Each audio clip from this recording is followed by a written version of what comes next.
Jemaat yang dikasihi Tuhan, salam sejahtera dalam Tuhan Yesus Kristus.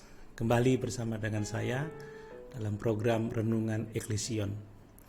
Dan mari pada kesempatan ini kita merenungkan kembali firman Allah dalam Ibrani 9 ayat 15-22 yang berbicara tentang pengampunan melalui darah Kristus. Kita ada pada bagian yang ketiga dengan tema penumpahan darah sebagai satu-satunya cara yang ditetapkan Allah untuk pengampunan dosa. Mari kita membaca kembali surat Ibrani pasal 9 ayat 15-22. Demikian firman Tuhan. Karena itu ia adalah pengantara dari suatu perjanjian yang baru, supaya mereka yang telah terpanggil dapat menerima bagian kekal yang dijanjikan. Sebab ia telah mati untuk menebus pelanggaran-pelanggaran yang telah dilakukan selama perjanjian yang pertama. Sebab di mana ada wasiat, di situ harus diberitahukan tentang kematian pembuat wasiat itu. Karena suatu wasiat barulah sah kalau pembuat wasiat itu telah mati. Sebab ia tidak berlaku selama pembuat wasiat itu masih hidup. Itulah sebabnya maka perjanjian yang pertama tidak disahkan tanpa darah. Sebab sesudah Musa memberitahukan semua perintah hukum Taurat kepada seluruh umat, ia mengambil darah anak lembu dan darah domba jantan serta air dan bulu merah dan hisop, lalu memerciki kitab itu sendiri dan seluruh umat sambil berkata, "Inilah darah perjanjian yang ditetapkan Allah bagi kamu." Dan juga kemah dan semua alat untuk ibadah dipercikinya secara demikian dengan darah. Dan hampir segala sesuatu disucikan menurut hukum Taurat dengan darah. Dan tanpa penumpahan darah tidak ada pengampunan. Jemaat yang dikasihi Tuhan, Allah telah menetapkan satu-satunya cara pengampunan dosa melalui darah Kristus. Tuhan menetapkan bahwa upah dosa adalah maut. Dalam Imamat pasal 17 ayat 11, Tuhan menjelaskan mengapa darah harus ditumpahkan untuk pengampunan dosa. Demikian firman Tuhan. Karena nyawa makhluk ada di dalam darahnya, dan aku telah memberikan darah itu kepadamu di atas mezbah untuk mengadakan pendamaian bagi nyawamu, karena darah mengadakan pendamaian dengan perantaraan nyawa. Keadilan Tuhan menuntut pembayaran hukuman, yaitu kematian. Dalam belas kasihannya, Dia akan menerima kematian sebagai pengganti yang dapat diterima menggantikan kematian orang berdosa. Sistem pengorbanan binatang di bawah perjanjian lama digambarkan dan diarahkan ke depan kepada Kristus, anak domba Allah yang menanggung dosa dunia. Jemaat yang dikasihi Tuhan, dosa telah menyebabkan kematian fisik dan kematian rohani. Tuhan memberitahu Adam dan Hawa bahwa pada hari mereka makan dari buah pohon pengetahuan tentang yang baik dan yang jahat, mereka pasti akan mati. Tetapi mereka makan buah itu dan tidak mati pada hari itu. Kenapa tidak? Pada saat mereka makan buah itu, mereka mati secara rohani. Sebelumnya mereka telah menikmati persekutuan yang intim dengan Tuhan tanpa ada hambatan di antara mereka. Tetapi seketika mereka terasing dari Tuhan dan mencoba menyembunyikan diri dari hadirat-Nya yang kudus. Pada hari yang sama, proses kematian fisik dimulai. Meskipun dalam pemeliharaan dan tujuan Tuhan, manusia pertama itu hidup selama ratusan tahun, tetapi pada akhirnya mereka semua akan mati. Tubuh mereka menjadi sasaran penuaan dan penyakit. Dosa mengakibatkan kematian melalui pembunuhan dan perang.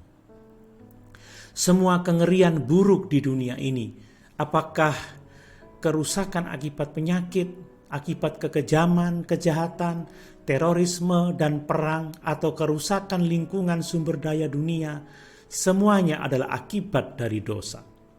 Dosa adalah akar dari semua kematian fisik di dunia.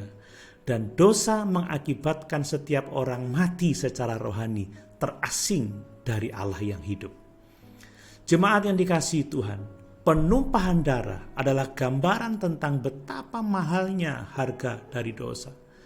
Kata darah itu muncul 6 kali dalam Ibrani pasal 9 ayat 18-22. Ditambah lagi kata kematian atau mati 3 kali dalam ayat 15 sampai ayat 17. Pernahkah saudara berpikir tentang betapa berdarah dan berantakannya agama Yahudi itu?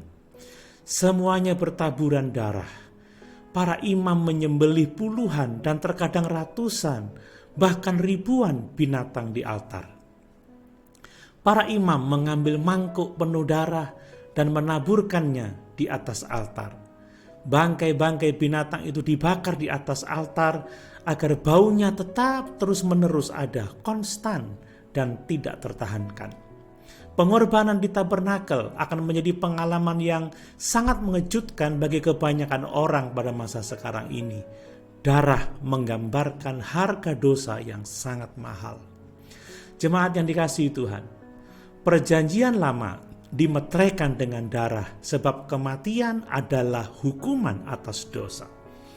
Penulis kitab Ibrani menyebutkan rincian dalam Ibrani 9 ayat 19 yang tidak termasuk dalam catatan dalam Keluaran 24. Tidak disebutkan di sana tentang domba jantan, air, bulu merah, hisop, atau pemercikan kitab.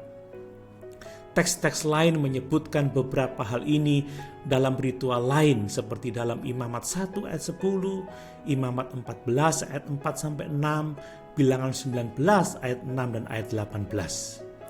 Mungkin penulis kitab Ibrani secara kolektif mengumpulkan semua ritual ini menjadi satu, karena dia berurusan dengan subjek umum dari semua hal dalam perjanjian lama yang dibersihkan dengan darah.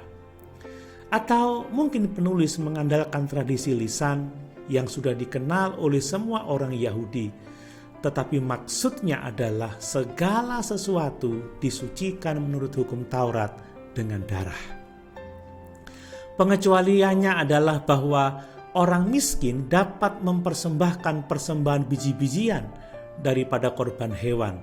Itu dicatat dalam Imamat pasal 5 ayat 11-13. Namun pengecualian tersebut tidak meniadakan aturan bahwa tanpa penumpahan darah tidak ada pengampunan.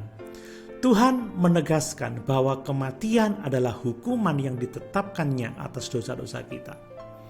Dengan demikian, setiap orang membutuhkan pengampunan dosa melalui penumpahan darah. Roma pasal 3 ayat 23 sampai 26 menuliskan, karena semua orang telah berbuat dosa dan telah kehilangan kemuliaan Allah, dan oleh kasih karunia telah dibenarkan dengan cuma-cuma karena penebusan dalam Kristus Yesus. Kristus Yesus telah ditentukan Allah menjadi jalan pendamaian karena iman dalam darahnya. Hal ini dibuatnya untuk menunjukkan keadilannya, karena ia telah membiarkan dosa yang telah terjadi dahulu pada masa kesabarannya. Maksudnya ialah untuk menunjukkan keadilannya pada masa ini, supaya nyata bahwa ia benar dan juga membenarkan orang yang percaya kepada Yesus. Fakta bahwa setiap orang adalah orang berdosa yang membutuhkan pengampunan Tuhan, berarti kita memiliki kesempatan untuk menawarkan Injil kepada setiap orang dengan mengetahui bahwa Injil adalah kekuatan Allah untuk menyelamatkan setiap orang yang percaya. Kita mungkin merasa takut atau terintimidasi karena orang-orang yang kita hadapi adalah orang-orang berpendidikan tinggi dan cerdas. Mungkin mereka adalah ahli filsafat atau pengetahuan yang mencoba membuktikan bahwa tidak ada Tuhan. Tetapi kita tidak perlu merasa takut. Ingatlah bahwa orang-orang ini adalah orang berdosa yang akan mati dan berdiri di hadapan Tuhan yang kudus. Dia membutuhkan seorang perantara untuk mendamaikan dia dengan Tuhan sebelum hari penghakiman itu. Yesus Kristus adalah satu-satunya perantara yang manusia butuhkan. darahnya yang tercurah adalah harga penebusan bagi orang-orang berdosa yang percaya kepadanya. Haleluya. Tuhan Yesus memberkati.